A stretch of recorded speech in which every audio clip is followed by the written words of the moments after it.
So I have no backup today. All right. And then I do this. I click on the share screen. I always forget to turn on the sound. And this time I won't have Chris and Chrissy to make fun of me when I get to turn on the sound. So we do that.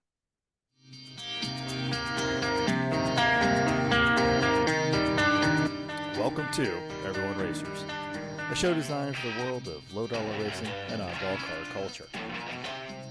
It doesn't matter what kind of Limit Champ or Lucky Track Dog League you run, SCCA or NASA, we don't discriminate.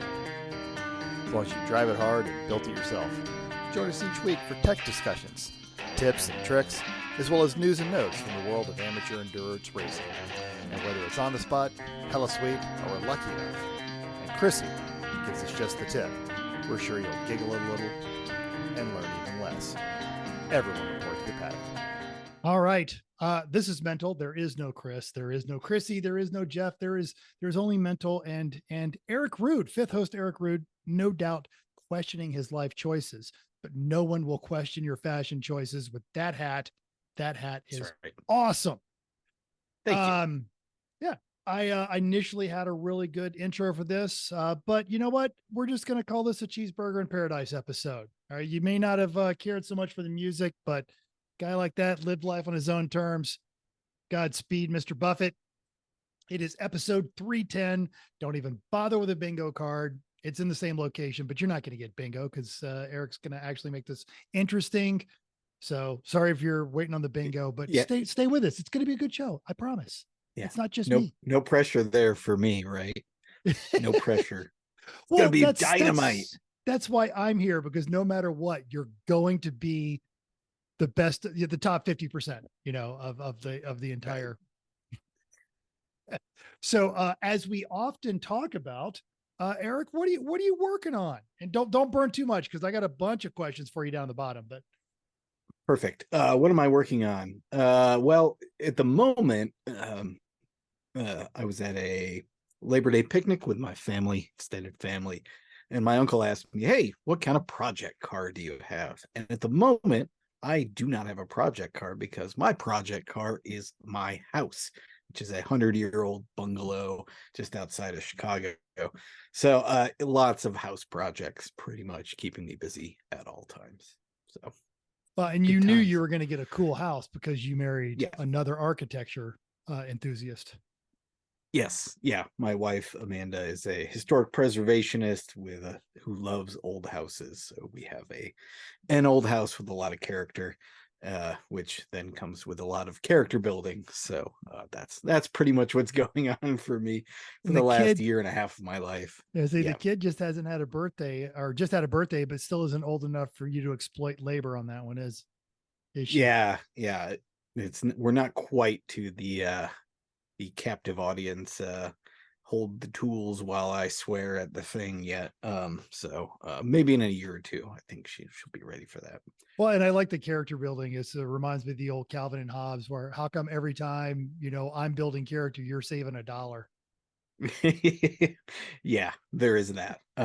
It turns out with old houses, a lot of what you spend most of your time doing is undoing the hack job by the previous guy who was just like you 35 years ago doing the same renovation. So, always an adventure. I sympathize. My house is still bare sheet. Well, you can see the bare sheetrock here and floor. And instead of fixing all that, we're going to have an expansion put on the house. So as you do. As you do. Well, because then we can move the laundry room out of the kitchen, and then we can redo the kitchen. And once the kitchen's done, then we can pay attention to the rest of the house. There's a logic to it. But yeah, I mean, there's no difference, as we've already gone way off the rails. There's no difference between this and the car that you build for Lemons, where you have this master plan where you're going to spend years developing the car, sorting out every single one of its problems, and being very methodical about it over a dozen races that you're going to run. And then like 3 races and you're like, no, it needs a new motor. And then we're going to put a turbo on it. And, everything has gone far off the rails at that point. So the methodical plan immediately gets thrown away, is what I'm saying. Yes, absolutely. All right, good. So I was, well, you were mentioning, I think Yeah, before we started recording, you just said you were at a extended family Labor Day picnic. How was your holiday? It was great. Good. My daughter Lily had her birthday on Saturday, and then Sunday we went to the Rood family picnic every year. My dad and his 8 siblings get together, and with as much of the extended family as can make it, and we just kind of hang out by the lake and catch up. It's always very laid back in true Midwest fashion. There is an abundance of food, even for the small army that the Roods are. So, it was pretty laid back. We also dumpster dived a fire pit from down the block last winter, I think. And we finally like dusted that off, and then had a bunch of fires in our yard when neighbors came up. It was really nice. It was a good laid back weekend. Yeah, good. Yeah. All right.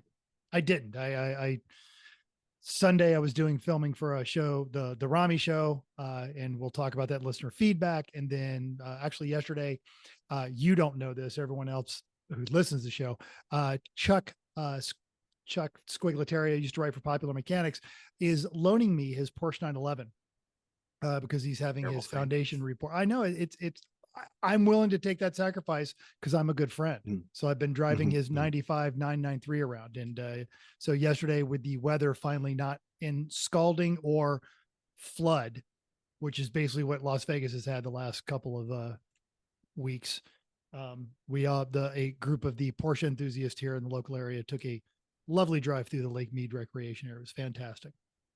And that was it. And then I finally bolted back together the intake on the Mercedes, the 6.3 AMG, and it is dead. So that was not the problem. The intake gaskets, and combined with a host of other issues that the car has, it is on its way to the next great adventure, which probably involves a you pull it lot and someone coming to get the car. So if you want an AMG, come get it, but you've got like 3 days because I've got to leave Thursday to head up to Denver for the High Plains event. And we don't, sorry, RIP the battle wagon. It was a great car. It is the lowest mileage Mercedes V8 I've ever had, 180,000 miles. It lived a great life. It served me well. The car owes me nothing. And I am resisting the urge to fall into the sunk cost fallacy of the car, but it was a great ride. But that's also known as the Mercedes trap. That's really, I should just put it on a buy here, pay here lot, and I'll probably sell it 9 times over. There you go. So we'll move on to news and notes. It's not going to be nearly as dramatic because I don't have Chrissy's voice, but we'll start with, we live in a world where every high-end exotic car maker has an SUV, and I'm not going to lie, that just plain sucks. Lamborghini started it all. Now, right now, half the audience is nodding their head and the other half is making that RCA dog face at their computer. Now, the people that know what the RCA dog is also know that Lamborghini started the entire thing.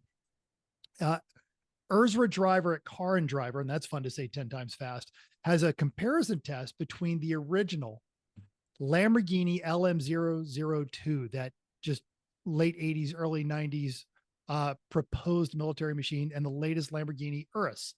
It is a great article and you should read it. But the point of this entire news note is to remind everyone who knew this and educate those who didn't that Lamborghini made an SUV in the 80s. Now, Dyer describes it as, quote, a freak, an epic miscalculation by a brand that could not afford a dud. And the best part of that SUV, not an automatic option available. Link is in our show notes. It's worth a read. It's really cool. All right, I see Eric nodding over there because the LM 002, I guess. I don't know how you correctly pronounce the alphanumeric designation, but it looks like somebody described a Humvee over the phone, and then it went back and forth through a Google translator several times. Basically, it's just the most awkward looking thing. But it was a Lamborghini. And it had a stick. V12 stick, carburetors under glass. It was, and the one that they found, Lamborghini actually doesn't even own any of these. They have to arrange for any testing with private owners. And this one belonged to a Japanese business person who had their own privateer Formula One team. So this thing is just, if you've never seen the LMO2, you're missing out, because that is a beautiful, beautiful machine. It's got the same kind of crazy person energy that most TVRs do, where it's just so absolutely insane that like you can't do anything but like it, I guess. Yeah, absolutely. Speaking of automatics, Nico Di Maria at the Drive has some troubling news from Mini. At a press event for the new Mini Cooper, Stephanie Wurst, who is the Mini Cooper boss, said that they told Top Gear, we won't have a manual, unfortunately, which is odd because the take rate currently on the manuals is 45%, which that has to be peak manual selection for, I can't think of any car for out not there a Miata. For not a Miata. Hell. All right. A Mini USA spokesperson confirmed Worst comments to the Drive, adding that, quote, the current generation models that feature manuals are expected to be produced right after the end of February 2024. Minis with no manuals. That is, it's end times. Yeah. I mean, if what they were really trying to do, which, you know, I think you could make a pretty sane argument that they stopped giving a crap about it 15 years ago. But if what they were really trying to do with the Mini was to revive the classic Mini with a, you know, modernization of it, you know, getting rid of the manual is absolutely the dumbest thing you can do. In that, you know, every Mini that you had bought from 1962 till 2004, maybe there was an automatic option, but I mean, they had to have been 95% manuals. You know, it was the fun car to drive, and by not having a manual, I don't understand with an economy car how you can claim that it is fun to drive at that point. It's just become an economy car. Yeah. If you've got no torque, a valve body automatic makes no sense, and there's no way they're putting a dual clutch in that. So probably some sort of it is awful CVT. It is BMW, so it may be a dual clutch that is completely overbuilt and pointless. But you know, and the 98-cent servo that has 37 hours to replace fails. Yep, that sounds correct. So no, I think Mini lost their way as a brand. You know, I don't know, whenever they started building more Clubmans than the actual Minis.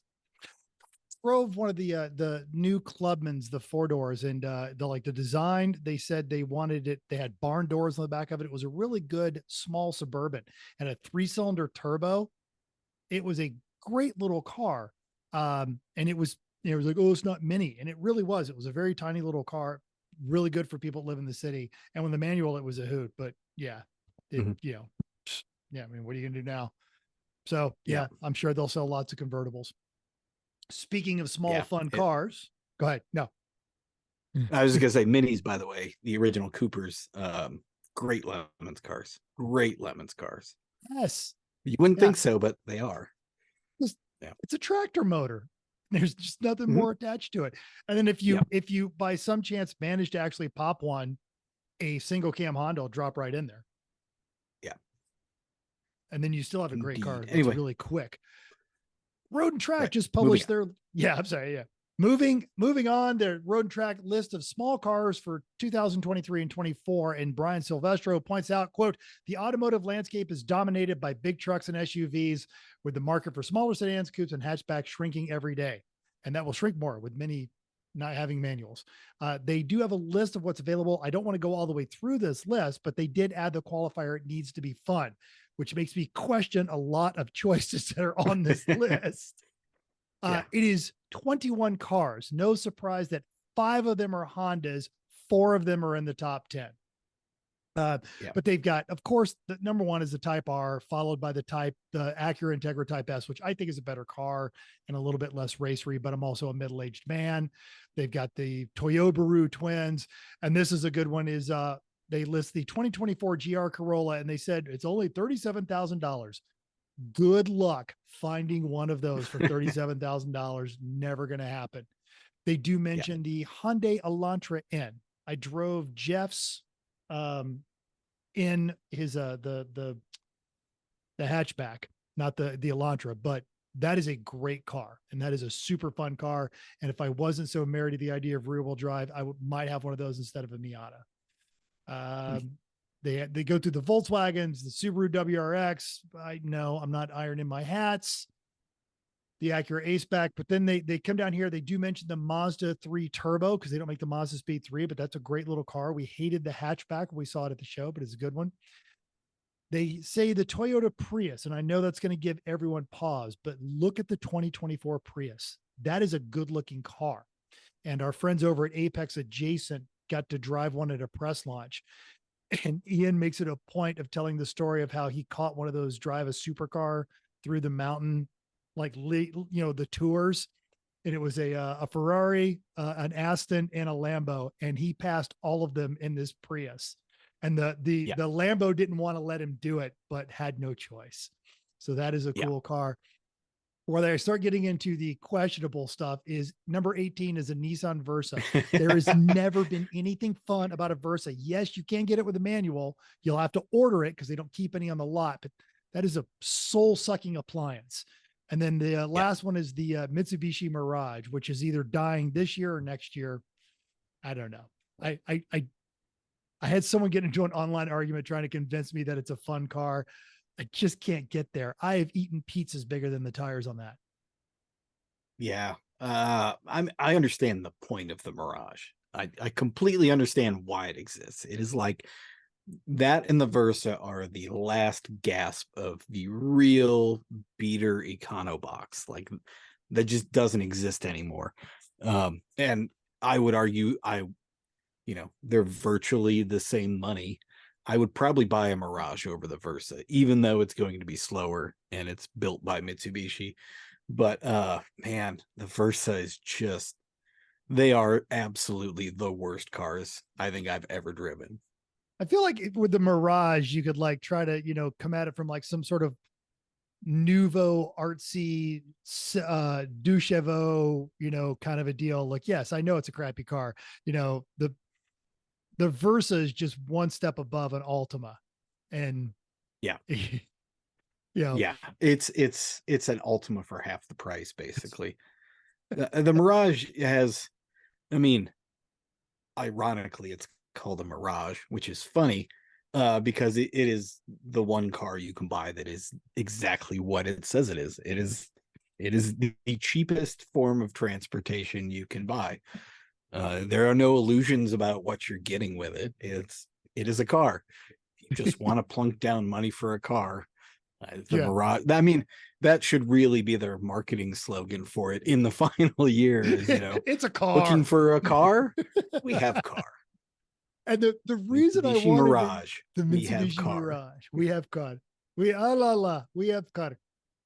This entire list of small fun cars that are available, I give it, actually, for the Versas, I'm surprised we haven't seen more of them.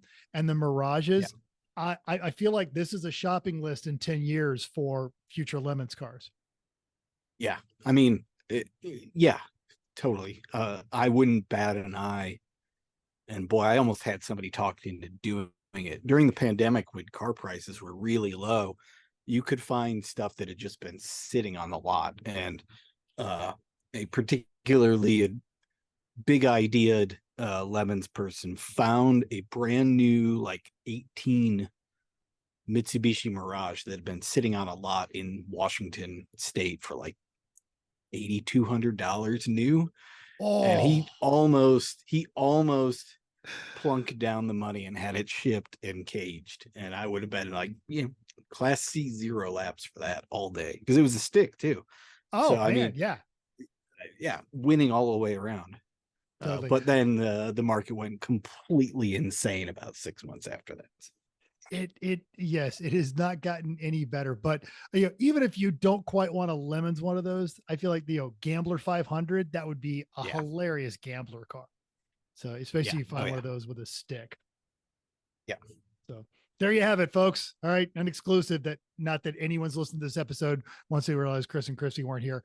But Eric will give you Class C 0 laps in a Mitsubishi Mirage, and I don't know of a judge that would disagree with that decision. Yeah. No. All right. Now, Eric, I'm sorry we have a bit of ugly selling out to do, but I think you'll have comments on this. If you have one of these small cars, you can easily fit, some of them in this sweet camper car hauling conversion that we found on Racing Junk. Now, when I say conversion, bear in mind, as I share this, I know that they misspelled it and it is a COVERSION there. Oh, man. Exactly. Oh, yeah. I mean, that is the one car that'll fit in there. I think that's correct. Yeah. And I bet you it's a stick shift Mini Cooper, but I bet you're right.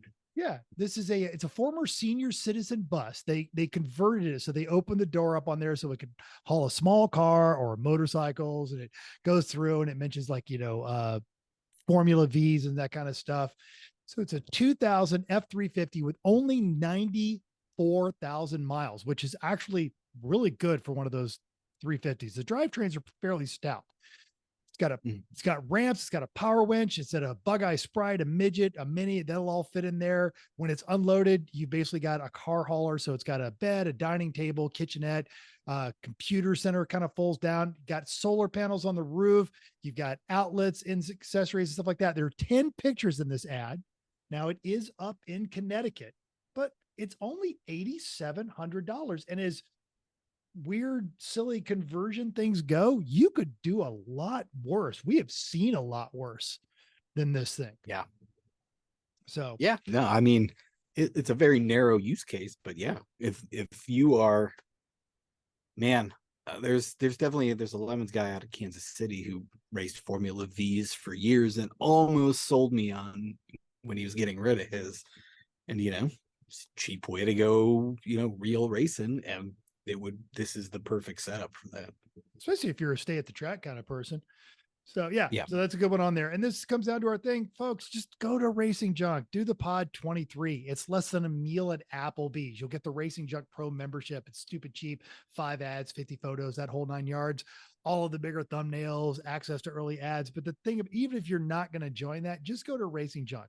If you find yourself getting angry on Facebook and Instagram, Racing Junk will make you happy. It really, because you'll find silly stuff like this. All right. Speaking of being happy, we have upcoming races. And this is where Eric is contractually obligated to not speak until I get to the third one. And that's totally fine. Champ Cars at Mid-Ohio. They've got 58 cars. 21 of them are BMWs. Somewhere in a Cadillac Escalade, cruising through the Northeast. Chris and Chrissy are both going, boring. And they are right. There are 11 Miatas, 5 Hondas, 9 Porsches, and 1 very brave Saturn SC2. You go. Lucky Dog is going to be at the Ridge. They've got 64 cars, only 14 BMWs, but they do have 17 Miatas, 7 Hondas, a Porsche, and Eric, they've got a 98 Escort. All right. Finally, Lemons is at High Plains Raceway for the True 24, the Get Your Fill. Is that what you're still calling it? It'll always be that to me. It's the High Plains Drifter, but yeah, the Get Your Fill, if you'd rather. All right. Well, and he'll be there, I think. He'll be hanging around. Yeah, he'll stop by. 72 cars. Out of 70 cars, only 12 of them are BMWs, and one of them is actually still kind of interesting. 3 Miatas, one of them's a swapped. It's awesome. 4 Hondas, 3 Porsches, and this is an all-star entry of proven bad decision makers and newcomers. Do Not Pass Me in a PT Cruiser. Something wrong with my, Are you saying there's something wrong with my gear? Savage Orchid, Drop Bear Murphys, Turbo Encapulators, TDI Soar, Breaking Bad. There's a 68 Satellite. There's a Brat. There's a Chevette. There are multiple Geos. What am I missing? This is going to be a fantastic event. Yeah. Man, what else? There's a Chrysler Crossfire. Petrosexuals got the Oh, yes, that's Crossfire, right. which is great. It's a V6 automatic unless they swapped it, which I don't think they I did. don't think they did. We'll talk about the Jaguar in a minute. Yes, I am That very is excited amazing. about this Jaguar. There's a Chevette and a Corvette, which is always great. I love that. Well, and the Corvette is actually going to be driven by some somewhat of Lemon's celebrity drivers. You've got Anton's coming in to drive it. Nick is going to be driving it. Some long-haired part-time judge who's got a podcast is going to be up there driving it. But yeah, it's going to be a good time. Yeah, that's Salty Thunder's Corvette. Every time Jeff Hank is stopping over in Chicago, we usually go catch up. And I've known about that Corvette for a few years. It has been the slow, methodical build over many years, which is, funny to end up with a C4 Corvette as a result. But and that's just how Jeff rolls. He had that in the Chevette at the first event, the spring event that Chris and Chrissy were at, and it's pretty epic because and actually I'm sorry, I said Chevette. It's a Pontiac T1000 that his son That's had, right. and it was gorgeous.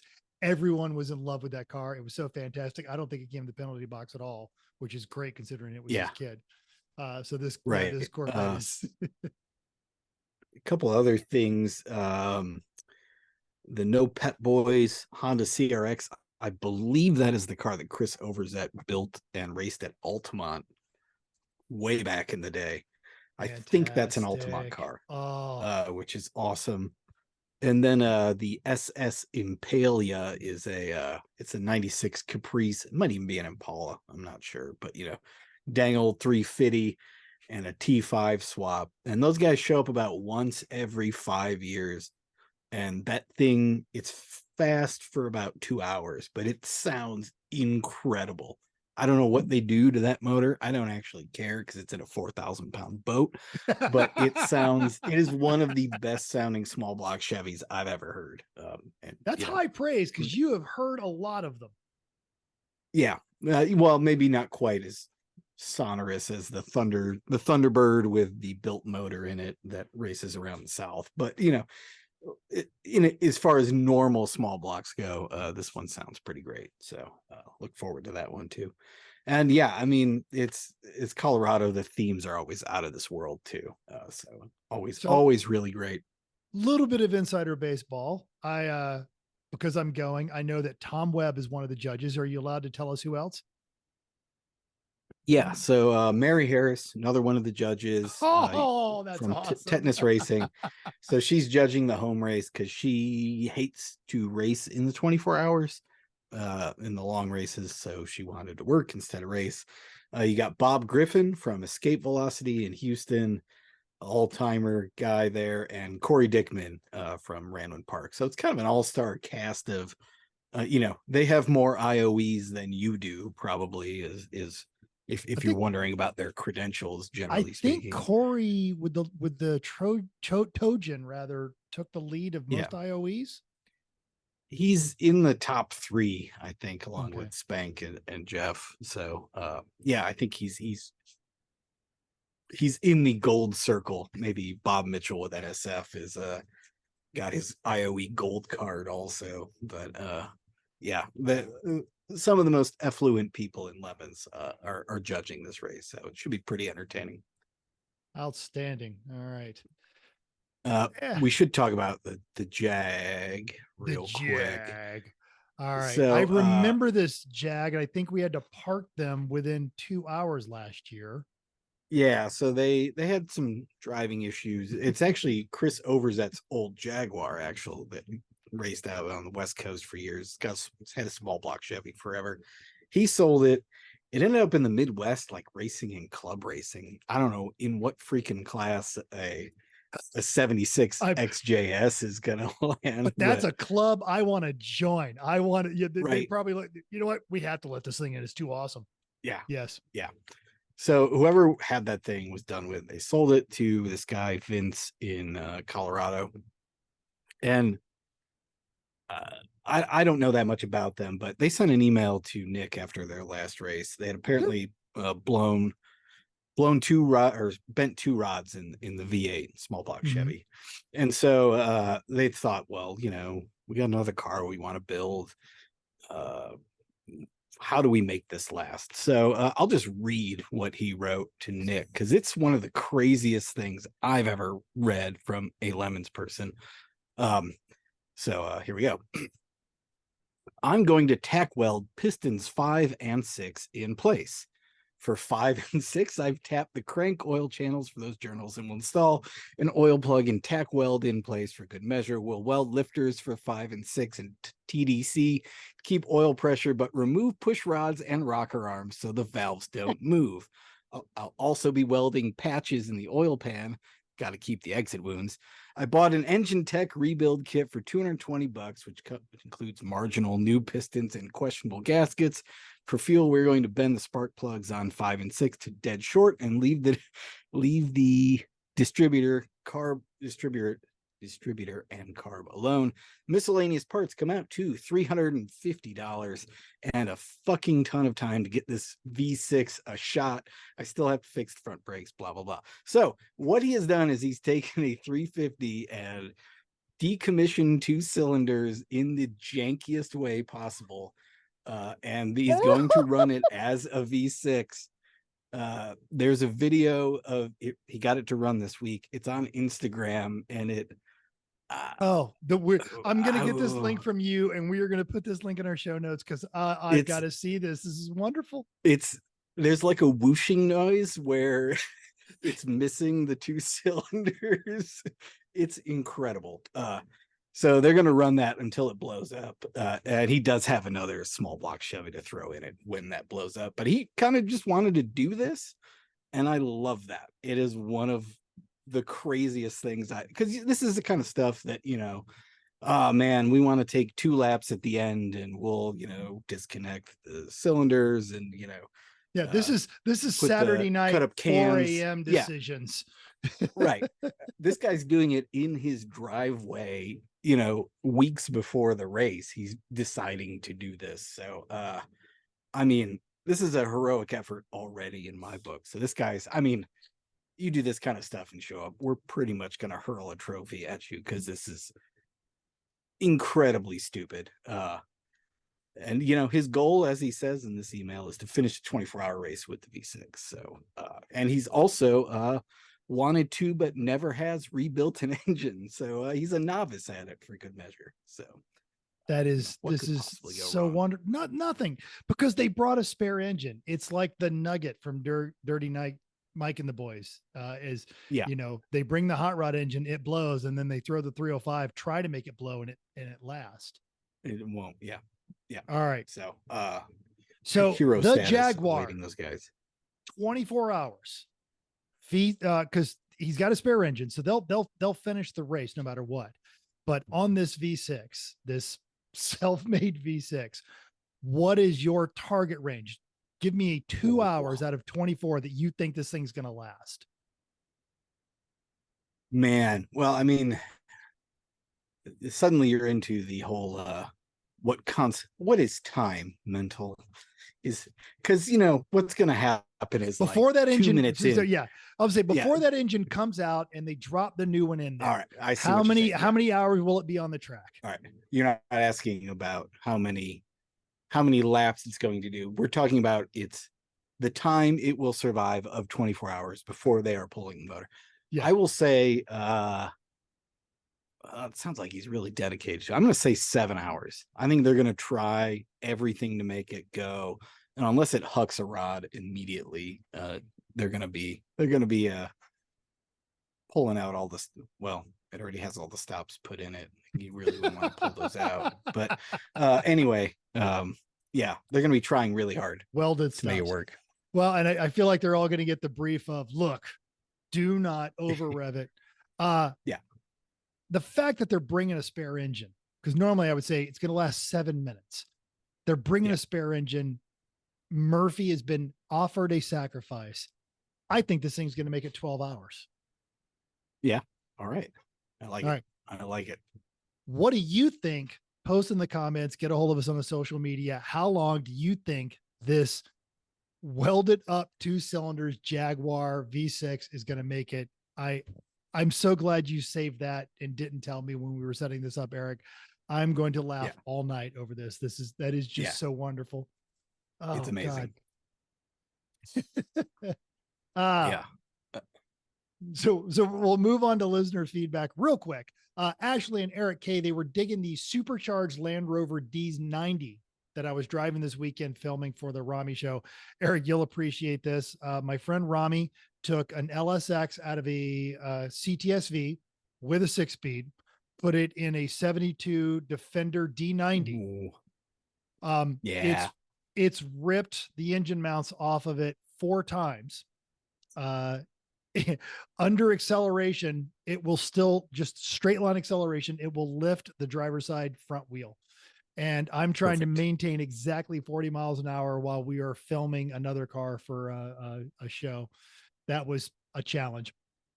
I got new dog collars for my dogs because I'm an idiot. I paid too much for a Gulf and a Martini Racing livered weed. And so everyone that participated in the dog poll, thank you. Cheech, the weenie dog, ended up with the Gulf collar, and Moko, the rat dog, ended up with the Martini Racing one. And on our last episode where we were shopping for fantasy money, everyone loved Chrissy's Vanagons. And then we were actually even DM'd a few more, and these all actually ran. Chrissy had found these 2 Vanagons in one of our fantasy shopping episodes, didn't read the description. Neither one of them were functional.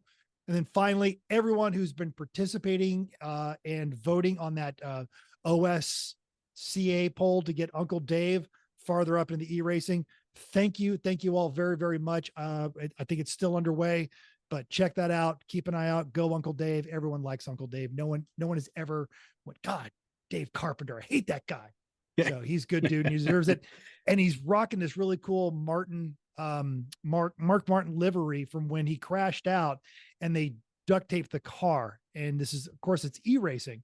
So Ron Harrington, Ronster Raps, got him this tribute livery. It's fantastic. So he hopes he makes it out there. Awesome. And even though I know she's not listening because her daughter's not on this, I still am going to say hi to Chrissy's mom. Because hi, Chrissy's mom. Hello, Chrissy's mom. And if you are listening, thank you. I appreciate your support. But let's move on to the main topic. We have drug Eric Rood. And this is the best part, is because he texted me and said, I have no agenda. So he's not on a PR tour. Yeah, I got nothing. Yeah. All right. On the absolute bizarre chance that someone is listening to the show and they're like, who is Eric Rood? Who is Eric Rood? Oh, yeah. As my business cards will tell you, I am the everything bagel with the 24 hours of lemons. It's my actual job title. Do a little bit of everything. So I manage some of the registration and questions that come in, and I manage some of the people at the races, and I do the judging. I do media. I do video hosting. I do a little bit of everything, you might say, although I'm not really a fan of everything bagels, which is kind of ironic. But yeah, what is your favorite bagel? Because you're a Chicago guy, so that this carries some heft. Man, I don't know. I really don't eat very many bagels. I like a blueberry bagel, I guess. I have a sweet tooth. Fair enough. So, okay. Yeah. Right. What are you gonna do? And yeah, so I raced lemons several years ago, built a car with my friend Alan Caesar, who went on to do auto journalism. I also did some auto journalism after that, and then Discovery Channel screwed you. Don't mince words. That's right. Screw Discovery Channel. You were doing awesome stuff. You were doing the drag week coverage. You and Elaine or Shore. Am I pronouncing that correctly? Sure. Yeah. Yeah. You guys were writing for Roadkill. It was fantastic. I'd actually started buying magazines from a newsstand again, but then Discovery Channel had to come along and screw it all up.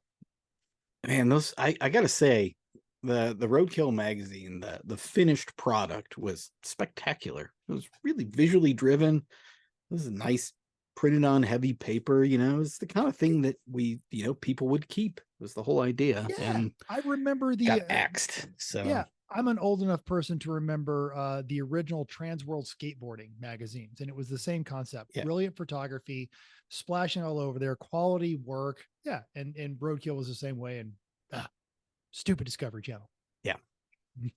Yeah. Yeah. So we got the publishing budget got axed, and then the freelancing budget got axed, and then they put everything behind a paywall. Whatever. Doesn't really matter. Anyway, I'm doing lemons now full time, so this is my full-time gig. Yeah, so you'll see me at half the races in a given year, typically. Well, and most of we're the all East Coast luckier for it. Well, I don't know about that, but I also have we were talking about this before. I have a brain full of useless and very specific lemons information, and I have kind of become the clearinghouse of lemons info. So if you ever need to know anything about lemons or are curious about something, you can always email me, Eric at 24 Hours of Lemons, and I'm happy to look that kind of stuff up. So I know we get some odd questions. Anyone's ever done this before? And we'll go, we don't remember, but email Eric. Yeah. I know that I've sent some questions your way. And then usually the answer is, it's been done 3 times before, once here, once here, once here, never successfully. Here's what you need to do. Yeah. I mean, the one that's come up recently, I don't know why. Well, I've definitely been pushing people to do it, but anyway, the Subaru SVX has come up a few times in the last few weeks, and yeah, you look like you have an SVX. No, I just want to see one. This would be fantastic. Yeah, I also encourage this. You ever notice how like stuff comes up for sale in like waves? Like you won't see like an SVX for sale for like 2 years, and then you'll run across like 5 of them in a month. I mean, it's one of those things that kind of happened. So I posted them, and somebody else had posted a couple other ones. And so, it became, oh man, has there ever been an SVX? And I think we've had 2 of them, and one of them did like 2 laps at 1 race, and another one did like 10 laps at 2 races. So the answer is yes, but it's a pretty low bar to clear to have the best SVX in lemons. So they're out there, and they're perfectly weird cars. So and I love that you're pushing this, because you just posted in the Lemons forum. You had that you basically went through eBay and found a bunch of bad Malays, not even Malays area. It was like post Malays, like 80s GM products. Because you're a proud son of the Midwest, and you love you some, good old fashioned GM 4-door sedans. Yeah. No, it was, we post whatever the eBay find of the week, I think on Saturdays on the official Lemons stuff. And so our social media guy, Dylan McClelland, his name is a really sharp guy, but he's not like super versed in how to find like really good lemon stuff. So he'll send me like a half dozen potentials, and he'd be like, well, which one this week? I get to pick one, which is great. And then, I think it was last week or the week before, he sent me a bunch, and I was like, I'm not really feeling any of these. And like, went to like search Buick, and it was just like gold. And I was like, wow, it's an embarrassment of riches. So I better share this with everybody. So, I mean, yeah, there was like a Buick LeSabre hearse, an Oldsmobile. I do remember the LeSabre hearse. That was fantastic. I had an Olds diesel. I had an Olds 88 Regency diesel with the bag of marbles in the intake, GM clattering. Oh, what a terrible car. Yeah, but when it ran, man, like driving a couch. So crush velour, the button tucked interior. Mm-hmm. My favorite item on big GM luxury cars was always the door pull, because it was like it's like the big rectangular pull, but then it's got like this crappy fake velvet like all over it. So like, you go to grab the door pull, and because you're pulling shut like 140-pound door, you need the leverage of this giant thing. But then also, everything around it is, this soft padded whatever the hell thing that they have killed to make them. And yeah, it's just, And it's this invariably that door classic. pull is coming off because it's held on with like a friggin' sheet metal screw No, with a no, no, chrome no. thing on top of it. It's the one thing they've used like the properly torqued bolt on, because that mother is never coming off there, ever, never. You know, the rest of the door will fall off. The pull will still be there. You know, yeah, just quality GM stuff. Oh, that's awesome. All right, so we're gonna have I gotta go dig up that forum and find that link, because I killed half a day with that, but it looked like I was busy because I was staring at my computer screen. Yeah, there Scrolling was through that like one. an XLR and on a Lante, and you name it. It Yes. was pretty spectacular. So I do want to ask you before we lean into this next question, because it's a diversion. So Subaru SVX, what theme would you want to see with that? I mean, the bringing the one, SVX is pretty cool, but you and Corey and several of us, we do not. Shelley is notorious for not suffering weak themes.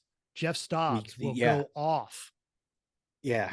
I mean, an SVX is a theme unto itself, but the type of team that willingly brings an SVX is going to do a theme. And there's some pretty obvious ones. I mean, with an S and an X, you have obviously, you know, the dirty word, the sex word, if I'm going to be subtle about it. But you know, the other one is from RoboCop. You have obviously the 6000 sucks. You know, you just turn the God, V that's into right. a U. The 6000 SUX. Damn it. I'm embarrassed I didn't think of that. And that's also like the car that they used. I mean, it was a poorly, I don't know, it's just a weird looking car, and the SVX is a weird looking car. So, you know, you could pass it off as the 6000 totally good. sucks. Yeah. You paint it up. Yeah. Mm-hmm. I think it was a By Torino. The way, I did, it looked like a Torino in the actual original. It was an Oldsmobile Cutlass, a B-body Cutlass, and I only know this because it was at the Peterson Museum when I was there. The 6000 sucks was at the museum, and like I was there with Amanda, and you know, we hadn't even been together for like a year at that point, and you know, you're at the Peterson, which is one of the greatest car museums in the world. I drove out there just to do the movie car exhibit. It was fantastic. Yeah. I took like 10 times as many pictures of the 6000 sucks as I did of like anything else in the museum. She was like, "Are you okay?" Like, I mean, it's weird looking, but it's not that cool. I was like, you're right, but also it's the 6000 sucks. Seriously, Red Foreman drove one of these. Come on, you got, have some respect. Yeah. No, I'm down, man. That is fantastic. So a 6000 SUX themed. Okay, because this goes into my obscure knowledge is in the Richard Grieco failed vehicle, where he played the high school French dropout who ended up being a spy, called If Looks Could Kill, where they mistaken him for a CIA agent. Oh goodness, my brain is failing me.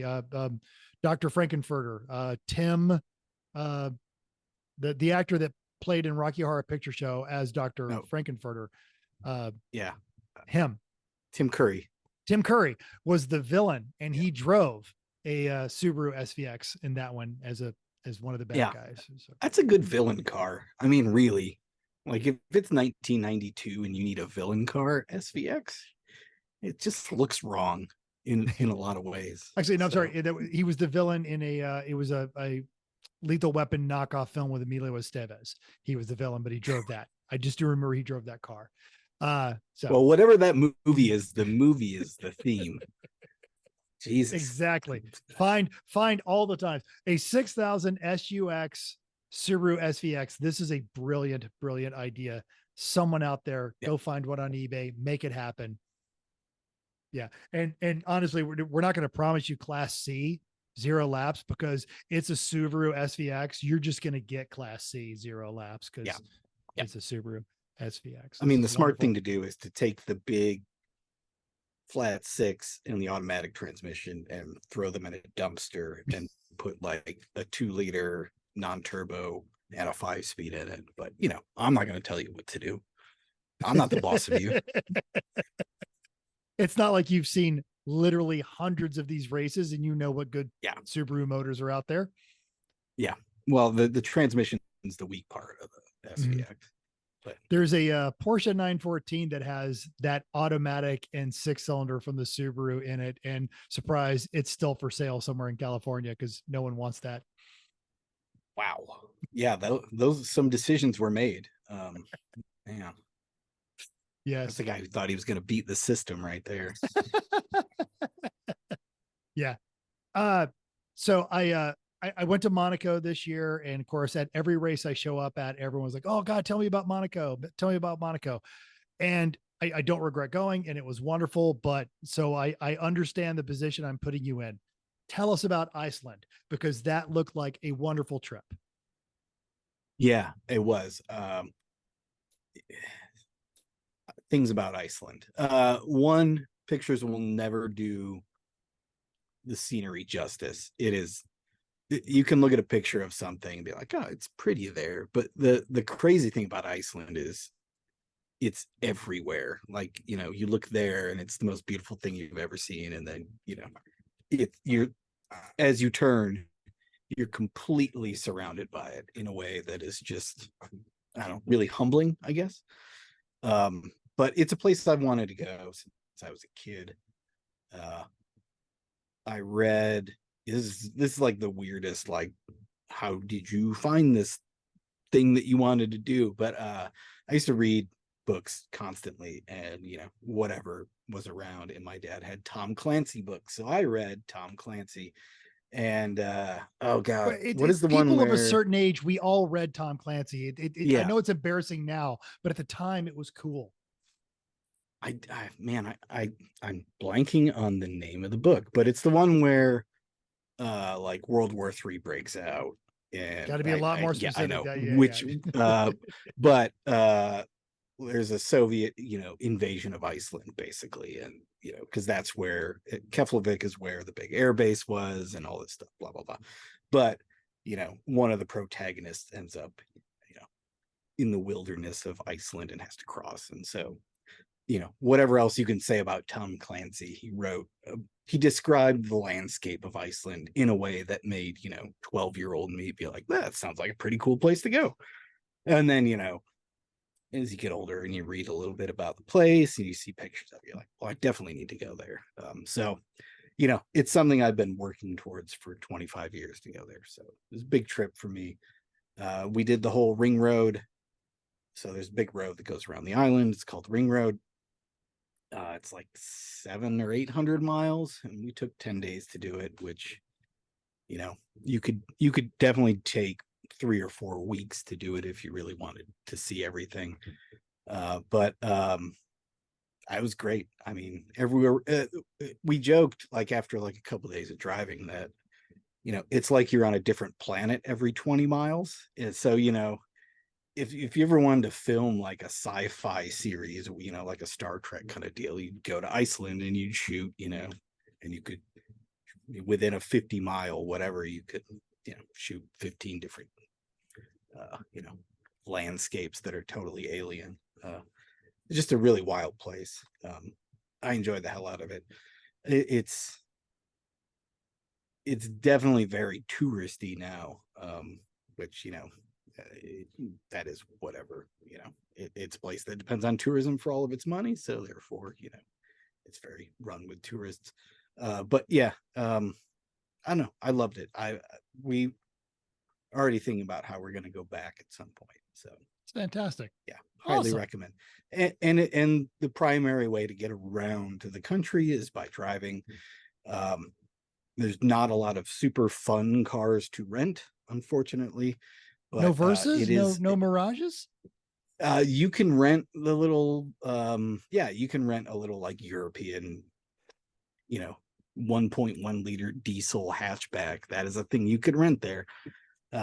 We rented we tried to rent a Skoda Octavia wagon, but they were out of it, so we ended up with a Peugeot 3008 hybrid, which was fine. It's a fine car. It's like a small SUV with a hybrid.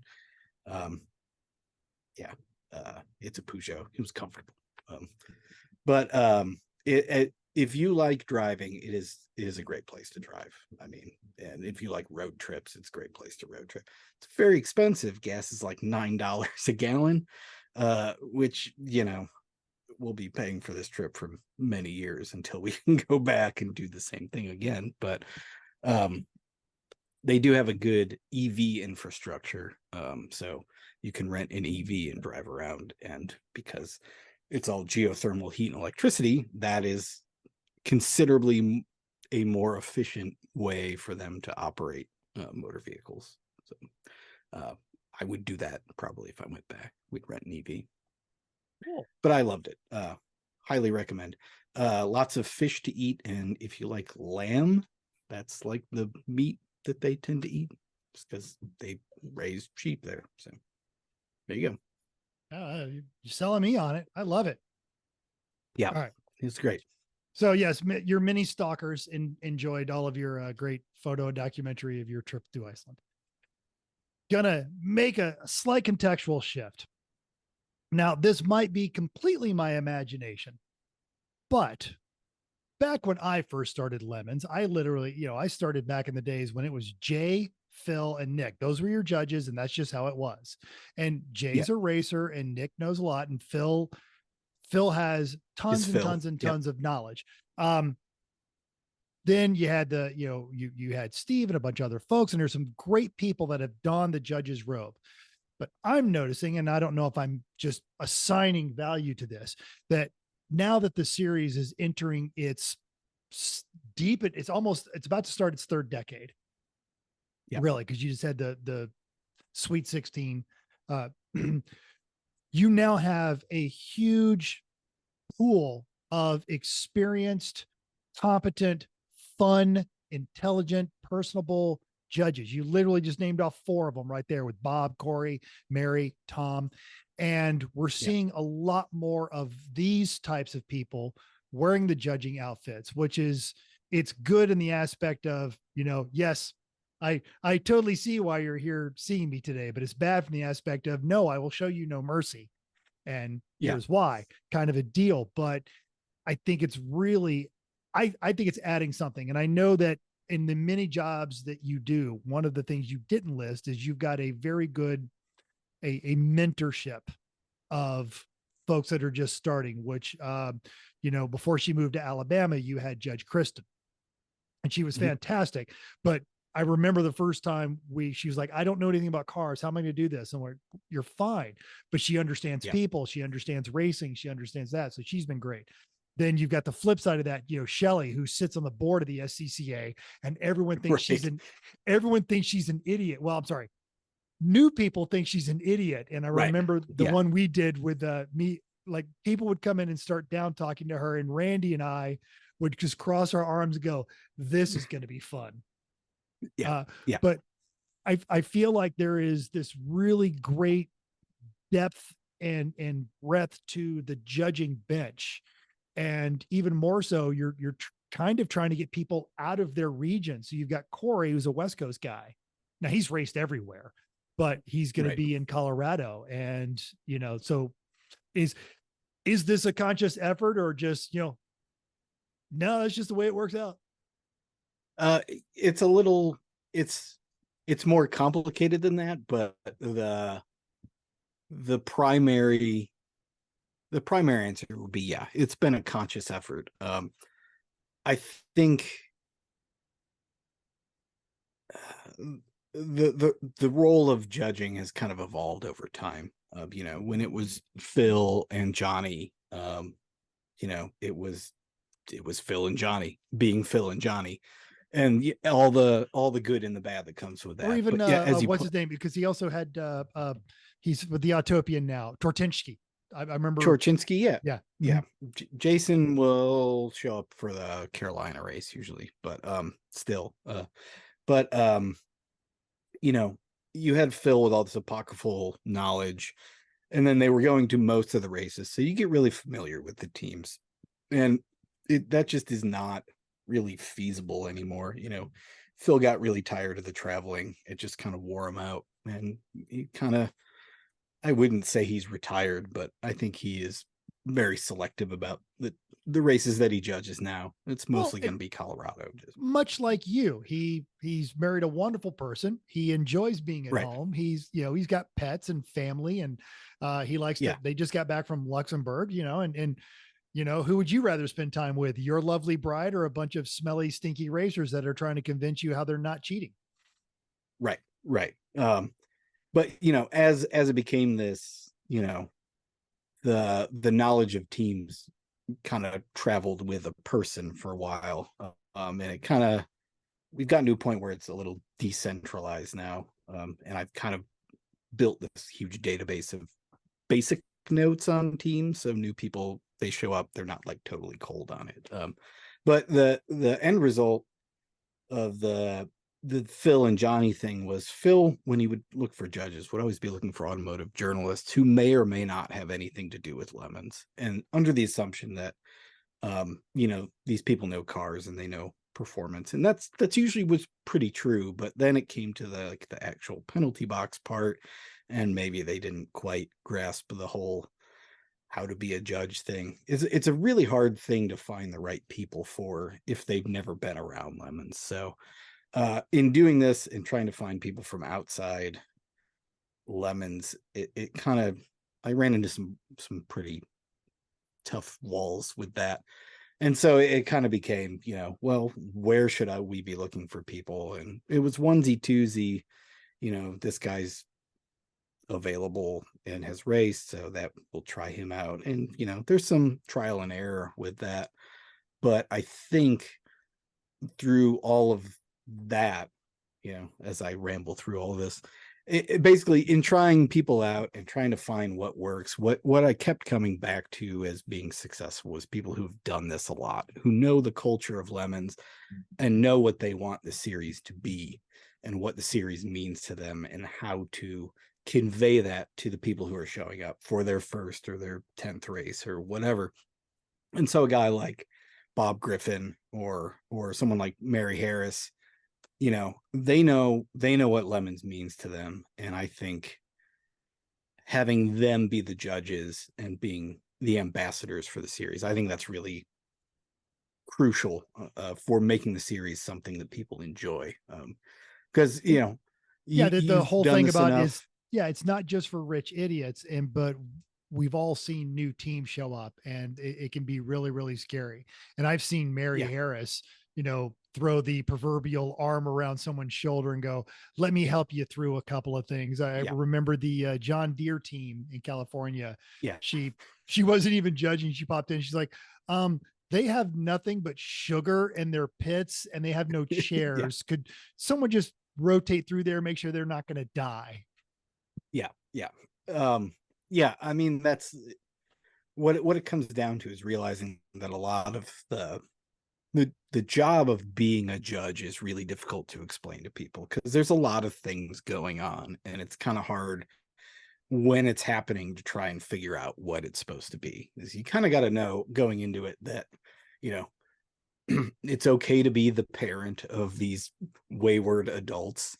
It's okay to be the disciplinarian, but also you're being an ambassador for lemons, and you're kind of representing what it is we want people to get out of it. And you have to make the whole thing fun. And that it's a tall order once you start stacking all these pieces up. So one of the things that I've been really working toward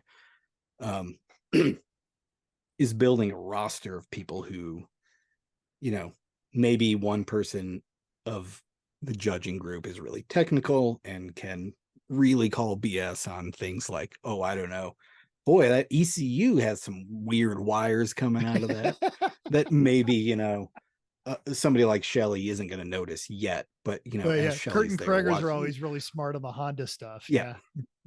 And then you've got a Shelley who's really competent and does not take crap from people and really knows how to handle the penalty box and make it entertaining for everybody. And then there's the whole spectrum of people in between those. I'm a really technical guy and I'm not the most technical person, but I know how to manage a penalty box. And so finding that mix of people has been really interesting in trying to pair people. So And not then to just your other point, developing the individuals and understanding that their role of ambassadors, but building them so that they complement each other. That that is an aspect I had not considered. I could see great effort into, I don't want to say make it professional, but certainly evolving it to match the series. yeah. Well, I never want, I want people to know what the job is mostly. And then within that, I really want judges to kind of find their voice, because I think that matters almost as much as anything else, that, Phil was really good with being the Phil. And who else has been really good at that? You're excellent at being mental. That's highly appreciated. You're very personable with the racers, and people really appreciate that.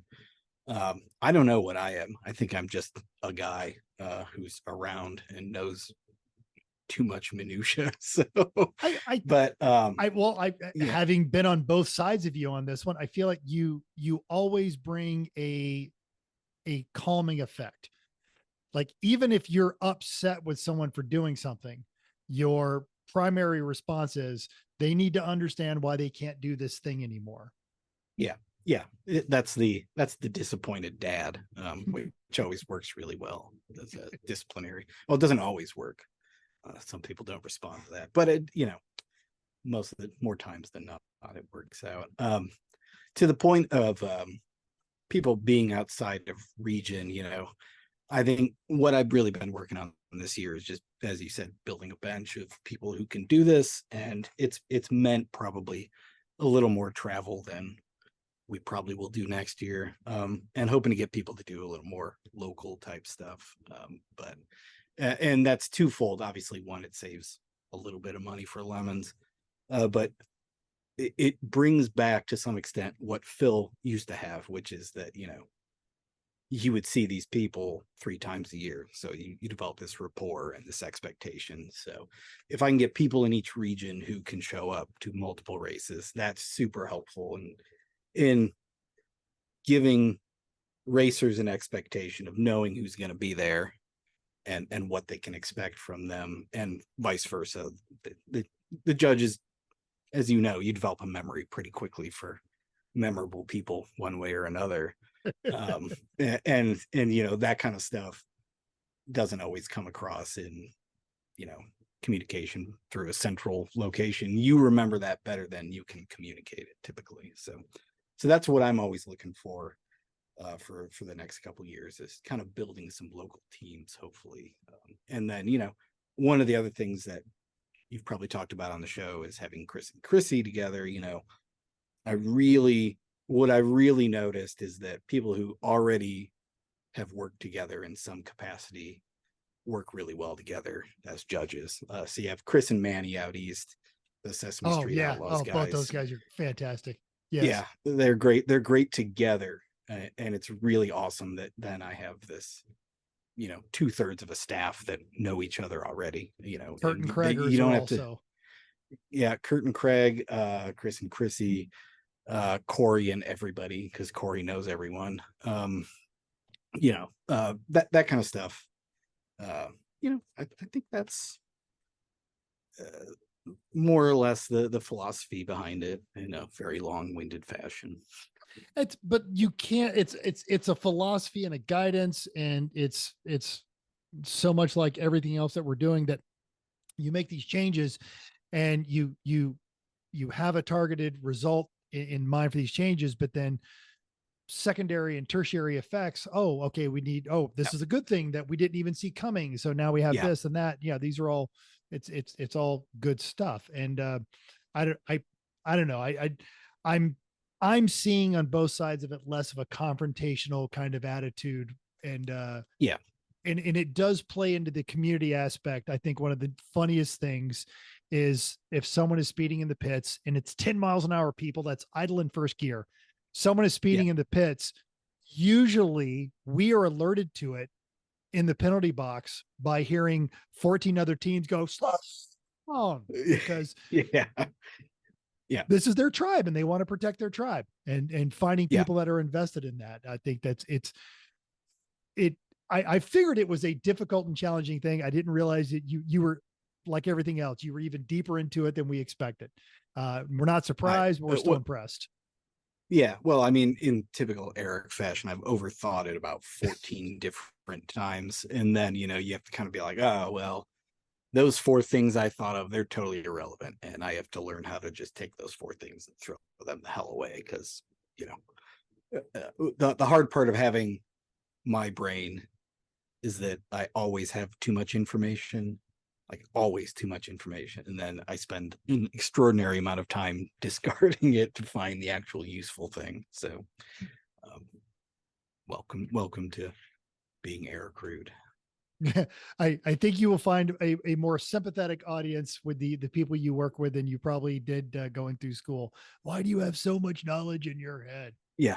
Oh man, Eric, it's great. This is awesome. Yeah. Okay. And I did not mean to drill that deep into that, but that was exactly the answer that I was hoping for. So if you are on the fence about coming to a Lemons race, for goodness sakes, just come. The judges all want you to be there, and they're going to be nice. Yeah. Seriously, like, Bob Griffin, that guy is just fantastic. Don't be intimidated by his size, but yeah. Or his robe. He hand sewn robe. It's pretty amazing. I did not know that. I've seen his robe, and I know they did the Texas thing. I did not know it was hand sewn. That is, yep. Yeah. That tracks. Yeah. That's very, very Bob thing to do. That is awesome. So kicking again, typically October is when we can expect to see all of the people release their, hell, even IMSA and Formula One put out their schedules for the following year. I do not wish to put you on the spot. And if you are violating some sort of, gag order under threat of violence, but we've seen some cool stuff. Lemons is going to friggin' Road America this year. That's awesome. Yeah. Yeah. I'm pretty excited about that one. We're doing a parade. I don't know if you got that bit of information. I think you did. Yes, that's a very CMP-ish kind of awesome, very Wisconsin-y. Yeah. We're working on the finer details of it. Going back and forth with the chief of police in Elkhart Lake, who is a pretty entertaining guy, as it turns out. But we're ironing out the details of that for what that entails. That stuff should come out in the next week or so. I think we should have timelines, and there'll be a couple of small things people will have to add to their cars. Basically, the parade's going to end the BS is going to end after dark, and the cars are going to have to get back to the race track after dark. So there'll be some requirement for lights, temporary though they may be. But that information should come out in the next week, as soon as we have language that kind of gets that idea across. But anyway, big parade in downtown Elkhart Lake. The track is Road America. I think anybody who's listening to this show understands what that actually means. It's a big famous racetrack, one of the iconic ones in North America. I'm really looking forward to that. That's a month out, I think, first weekend in October. Mm-hmm. Judges, which is a perfect time to be in Shelley Wisconsin. and Aaron. Yeah. It's the leaves should be changing that weekend. And if you've ever been there, it's completely tree lined. And it's also it's Oktoberfest time. Yeah, it's a stunning place to be there. It's the Sausage Fest, so obviously there will be beer there. It's going to be a really good time. We think that a lot of people are going to Road America instead of their normal local races. I'm not totally sure. I do know of several teams that, yes, they Uncle Dave, for example, that is they are going, they gave up they gave up New Hampshire. To do this one because and I was this close, but Well, Couldn't- hopefully we'll be back next year. Yes. So it shouldn't be a one-off. I'm gonna knock on wood because you just don't ever quite know. But yeah, so at the moment we have 100 and almost 200 people registered, almost 200 teams registered, and the normal fallout is about a third, so it should be around 125, 130 cars. It's a 4-mile racetrack. There should be plenty of room. So Absolutely. that's amazing. the upside of That's that. fantastic. So should be a really fun and lively paddock also. So No, looking forward to that. because much like CMP, it won't just be the teams. It'll be all kinds of locals coming out to see. Yeah. And I imagine, that's a racing town, but yeah, are they prepared for lemons? I'm sure they think they are, but yeah, we were last there in 2013 and it was obviously a much lower key event. So yeah, this is going to be, it's going to be a bit bigger, I think. What else new track wise? I can't say much because it's only just coming together on our end, but there is a track we're going to be going back to next year that we were at not long ago, I think. You can put 2 and 2 together. computer. Yeah, so Monza and so Silverstone. tracks. Yes. So new track. Yeah. You can't tell us. So Circuit of the Americas. No. All right, fine. Sadly, no. Is it the Las Vegas Strip? Or are you going to come down here and be the other series that runs the Las Vegas Strip? We are gonna do a street race to your mom's house. That's what we're gonna do. So it's a well-paved path, and there's plenty of people that'll give you directions. All right, fair enough. All right. Yeah. So I can't get this secret track out of Eric. All right. No. But do you know actually? Do you know when and I know you guys publish a schedule, and then sometimes you add new races. But do you have a target date for the release of the schedule? We're looking at about a month out, so early October, hopefully around Road America, plus or minus a handful of days. It's always kind of,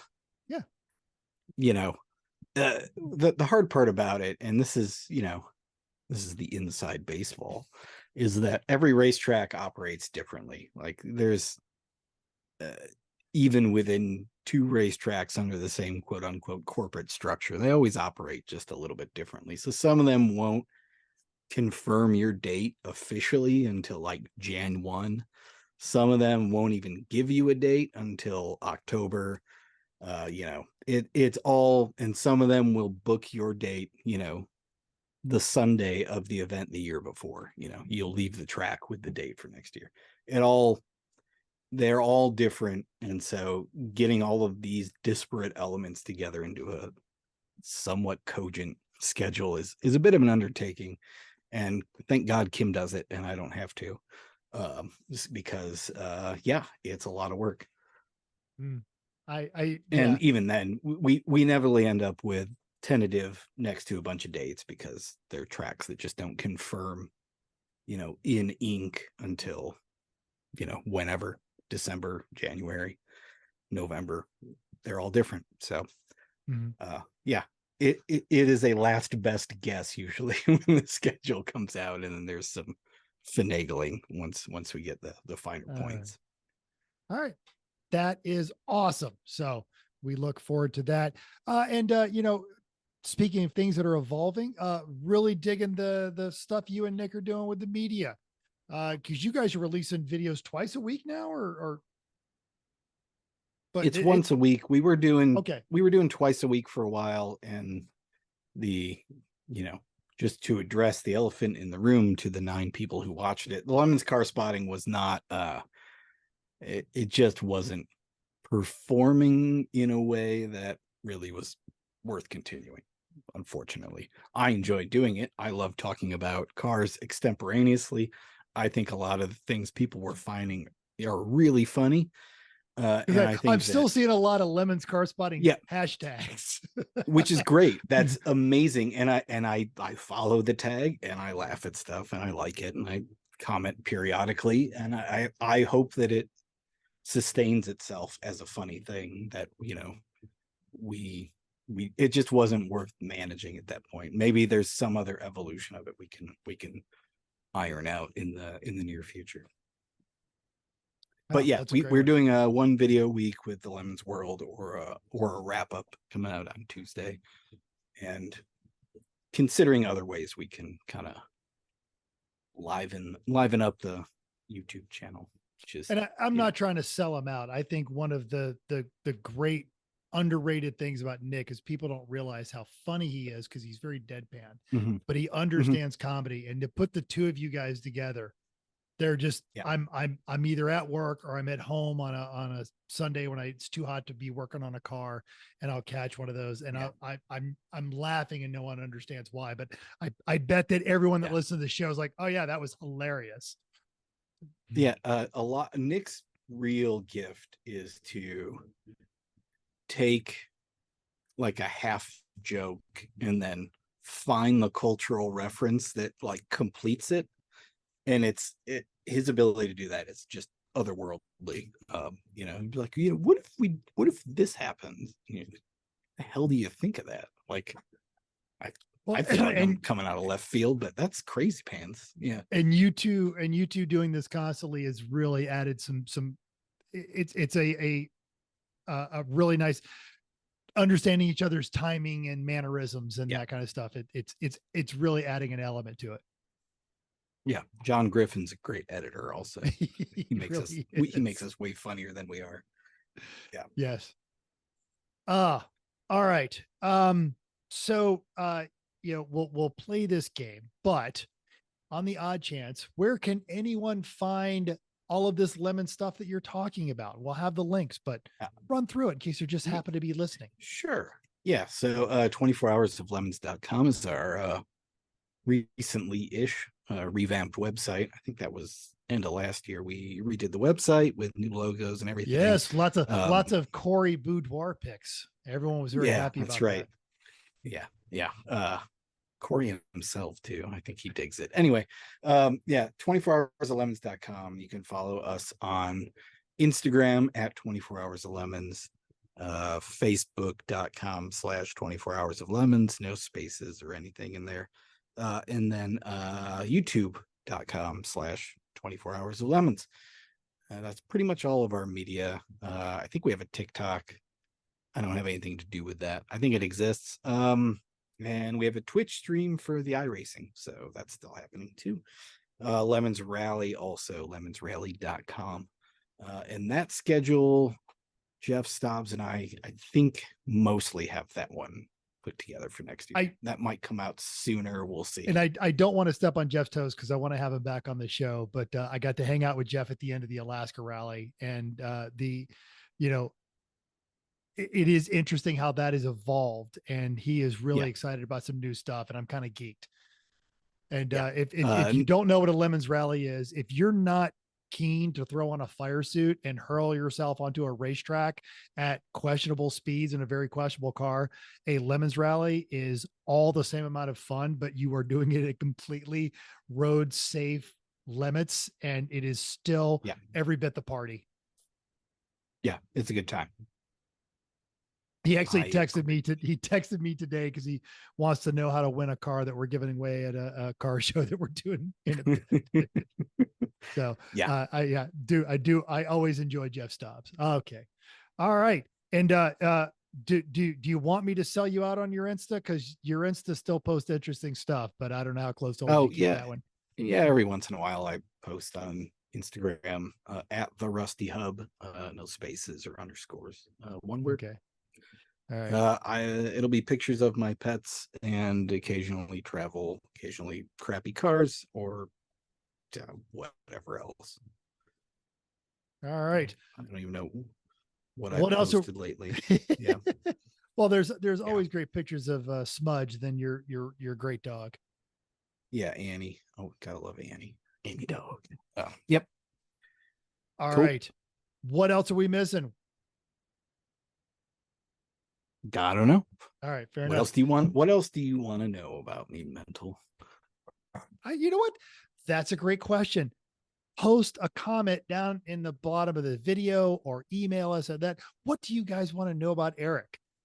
All right. He is a vast and interesting human being. He is well traveled. He understands things about obscure music and popular music, weird car things. He is an architecture enthusiast. We had Sajeev, and you guys always go back and forth with some of your architectural obsessions. Brutalism. Yeah. Yes. You are, obviously an art connoisseur. There's some great stuff behind you. There's some creepy things in your attic that you shared on the Insta that was very troubling. You're a musician. You got that guy back there, and now you're restoring your and I don't know if this is even the right term, but I'm going to say that you are a Midwest enthusiast.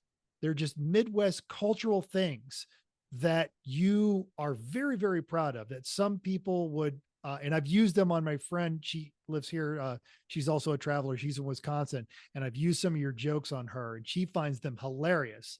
My favorite one being that's as Midwestern as a ham and cheese on rye at a Lutheran funeral.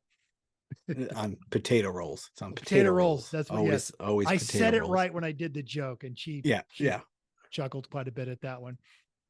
Yeah. So, well, I don't know. I am an enthusiast of where I live, and I just happen to live in the Midwest. And I think that wherever you live, you should learn about the place you live. That's pretty much it. Valid. I love it. All right. We're going to move on to your favorite segment with your least favorite host, and we were going to talk about Just the Tip.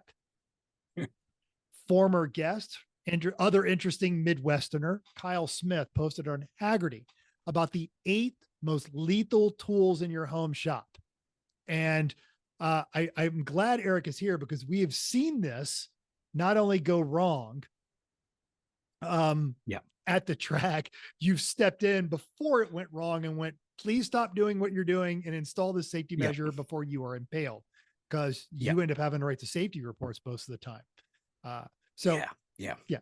Kyle Smith is an avid renter, motorcycle guy. He has a Corvette Model A. He's got some cool stuff. Actually, he's got 2 Corvettes because he's got a Greenbrier now. Check out his YouTube channel, Kyle's Garage.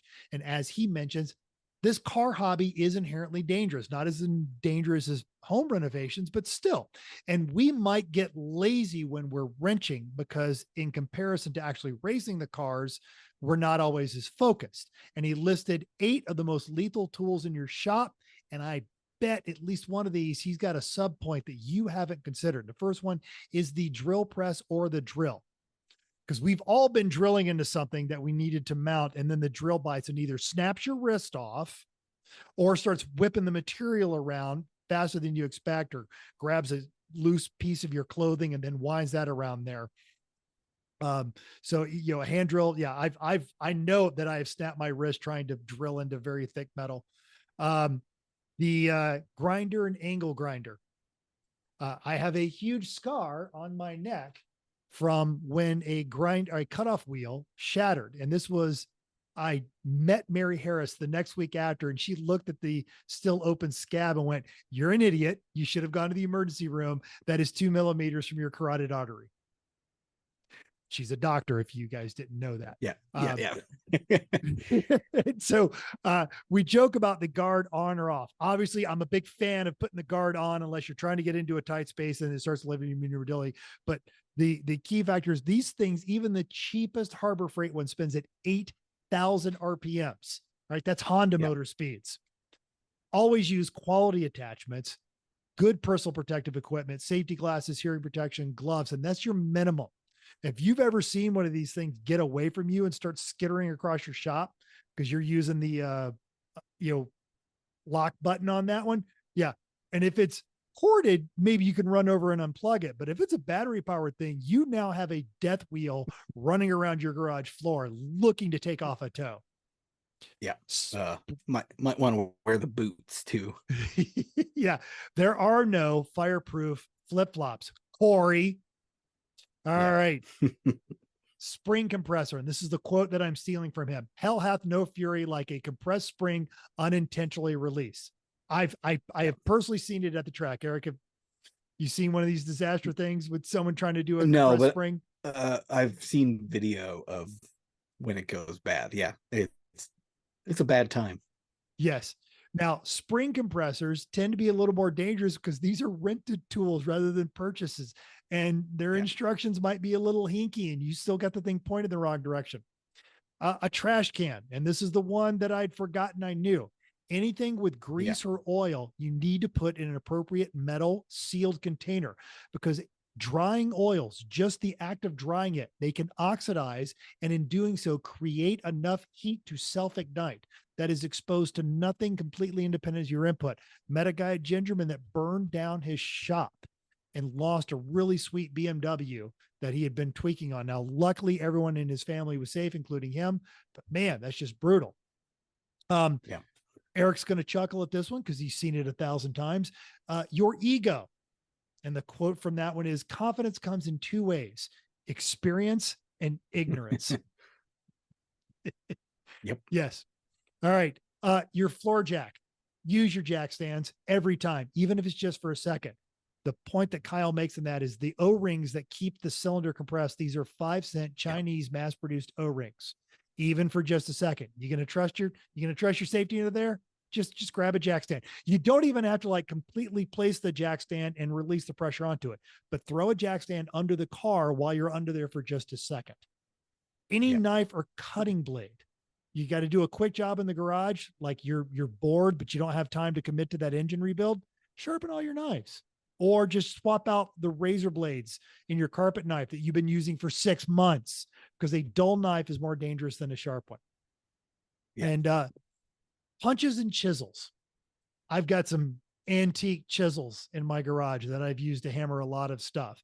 And if you notice on the end of it where you're hitting it, it starts to mushroom. And that is fatiguing and stressing the metal, and it is going to curl over and start breaking away. And when it does, that is shrapnel headed towards all of your squishy bits that you don't want to be picking metal out of. All right. What did we miss? What did Kyle miss? All right. Go to the article. It's linked in our show notes. Comment on Kyle's article and then let us know as well. But across the board, no matter what you're doing, please, please, please, please be safe. Yep. I will add one of the things that I think I've learned to internalize from Lemons over the last 13 years is just safety first, which is, it's a thing you say, but I even in working around the house, it's like, I just need to do this thing. And boy, if I just reach to the gutter that's right over there, I was like, and it's like, well, it'll take me an extra 3 minutes to move the ladder, but I won't die. So let's do that instead. The whole Lemons putting an emphasis on safety is no accident, no pun intended, but building a safety culture. I don't know how many times I've had discussions with serious racers going, "Oh, Lemons is like a death trap." I'm like, really? Because I've seen more people injured today than I did entire last season of Lemons. Yeah. So yeah, it is. And it's a thing. Especially you experienced folks. If you're walking through the paddock and you see somebody about to do something stupid, you don't have to be a jerk about it. Be like, "Hey man, let me grab you a jack stand. Let me help you out here." Yeah. And it's a cognitive realignment that'll probably get their mind back. Oh yeah, thank you. Appreciate that. All right. Yeah. Cool okay. Stuff. Yeah. Well, thanks for having me, Mental. Eric, as always, you are welcome to be on, even when you're not pushing an agenda. Thanks for stopping in. I'm sorry to everyone listening. At least you got Eric. You had to listen to me too much. Chris and Chrissy will be back next week. And also next week, you were promised flying cars. And you know that if we're going to have flying cars, we're going to race them. Guess what? It's already happening. We're going to talk to Dan Sloat. I was in the Air Force with Dan, and now he works at the Advanced Air Mobility Institute. And they are talking about their inaugural race of autonomous flying cars. It is happening this December. They have to have pilots in there as a safety backup, but no kidding. We're going to start racing flying cars. They are working on multimodal. This is so friggin' cool. Dan is a high energy, really interesting human being. So, Chris and Chrissy will also be back now. So, now Eric won't be here, but well, actually what? Eric, if you want to come on back, we'll talk about flying cars with Eric and everybody else. All right. I don't have a Bluetooth speaker, so I'm just going to say, folks, everyone, thank you for downloading us. Thank you. I hope you enjoyed this week's edition of Everyone Racers. I hope you're going to join us in the world of driving, racing, and building, because everyone can be a racer. And Tom and Mary and Corey and Bob are here to make sure of that.